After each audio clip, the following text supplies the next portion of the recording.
বাংলাদেশে আসবোই, আমাকে নেওয়ার চেষ্টা করতে হবে না। আর যদি সাহস থাকে পাঠান, প্লেন পাঠান, আমি চলে যাব। দেখি কার ঘাড়ে কতটা মাথা আছে, কার ফাঁসির দড়ি কত শক্ত, কার বুলেট কত তীব্র বেগে যেতে পারে, আমি সেটা দেখে নেব।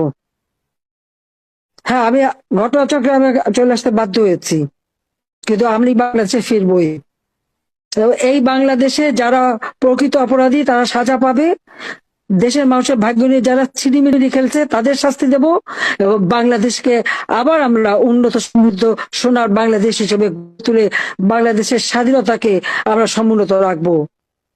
আমরা বিজয় জাতি, আর 2 দিন পরেই তো আমাদের বিজয় মাস। এই বিজয় মাসেই সকলে ঐক্যবদ্ধ হতে হবে। এই খুনি, সুদখোর, জঙ্গি শাসক আর ওই যুদ্ধাপরাধী জঙ্গিদের হাত থেকে দেশকে রক্ষা করতে হবে, সেটাই আমাদের প্রতিজ্ঞা, এবং তা আমরা করব ইনশাল্লাহ। সবাই ভালো থাকেন, সুস্থ থাকেন, যার যা আছে সেটা আপনাদের নিয়ে চলতে হবে। আর এর হাত থেকে দেশ রক্ষা করার জন্য সবাইকে এক হওয়ার আমি আহ্বান জানাচ্ছি।